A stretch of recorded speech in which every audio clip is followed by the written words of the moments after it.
এক জীবনে সবার কাছে ভালো হতে পারবে না।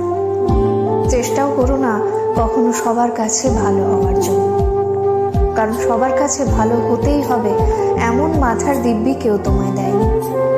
আর তুমি বেঁচে আছো তোমার নিজস্বতায়। সেখানে তোমায় কে ভাবলো, কে খারাপ ভাবলো, তাতে কিচ্ছু এসে যায় না। দিন শেষে নিজের জন্য নিজেকেই থাকতে হয়, অন্য কেউ তোমার জন্য থাকে না, থাকেনি কখনো, আর থাকবেও না। কারোর কাছে তুমি ভালো, ভীষণ ভালো, আবার সেই তুমি কারোর কাছে খুব খারাপ, জঘন্য একজন মানুষ। সেটা কেমন করে হয়? প্রশ্নটা মনের মধ্যে আসতেই পারে। আসলে আমাদের কে ভালো ভাবছে আর কে খারাপ ভাবছে সেটা বিপরীতে থাকা মানুষটার মানসিকতার উপরই নির্ভর করে। সেই পরিপ্রেক্ষিতে অন্যের মানসিকতার পরিবর্তনের ভার তো তুমি নিতে পারবে না।